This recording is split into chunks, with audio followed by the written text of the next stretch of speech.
hingga ke 40 tahun. Dan golongan belia adalah golongan yang paling bernilai bagi sebuah negara. Kata Saidina Umar Al-Khattab, jika kamu ingin melihat masa depan negara kamu, maka lihatlah kepada belia pada masa ini yang akan mencorakkan kepimpinan dan mencorakkan pembawaan negara kita. Yang pertama akan saya lakukan ialah mengubah dasar dan prinsip belia, iaitu mengubah dasar belia kepada dasar ilmu dan agama. Bukan kepada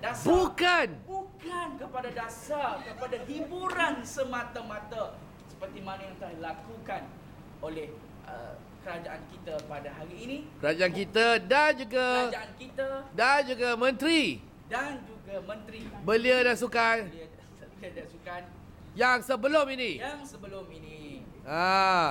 Bukanlah bermakna hiburan itu Bukan bermakna hiburan itu tidak baik, Tetapi ianya perlu diselarikan, dijanakan dan dimonitor, dikawal selia oleh agama dan juga ilmu.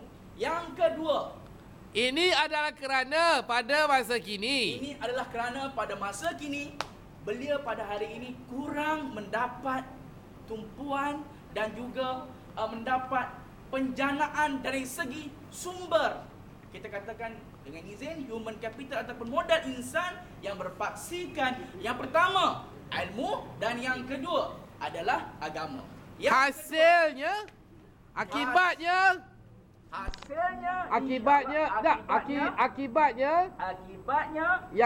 yang tadi itu yang tidak berpaksikan kepada ilmu. Akibatnya sekiranya pemuda tidak dipaksikan. Bukannya sekira. Akibat kita tengok sekarang dah nyata dah. Kita melihat sekarang ini belia yang tidak dijana yang tidak dijana ilmu dan agama, maka akan melahirkan belia yang tidak mampu mempunyai jati diri yang kuat. Yang kedua, apa yang saya akan laksanakan dan usahakan ialah tambah lagi yang jati diri yang tak kuat tu. Tengah.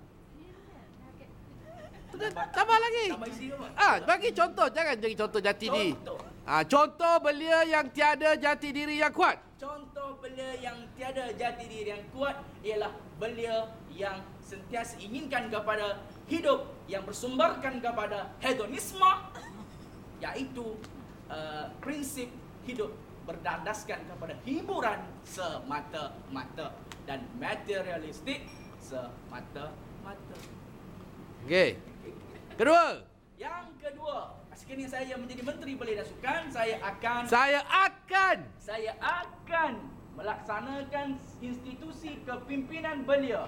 Tujuannya adalah supaya belia diserapkan ke dalam kepimpinan baik berbentuk daerah, negara dan juga mana-mana kelompok kepimpinan, di samping itu juga ke dalam kepimpinan GLC dengan izin kerajaan sektor syarikat yang mempunyai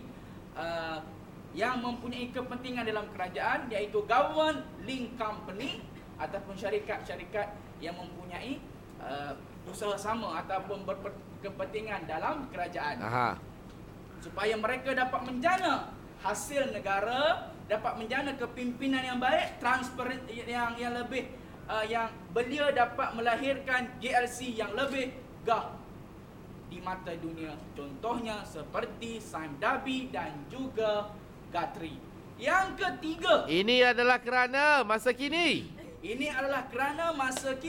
Jika kita lihat syarikat-syarikat ini masih lagi tidak mampu untuk menjana equity kepada negara kita ini.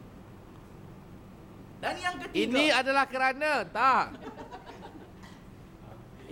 kerana Pada masa kini, belia terpinggir dan tidak mengambil bahagian dalam kepimpinan syarikat-syarikat dan dalam syarikat-syarikat berkaitan kerajaan. Yang ketiga, apa yang saya akan laksanakan selaku Menteri Belia dan Sukan, bukan belia sahaja, iaitu aspek kesukanan. Sukan.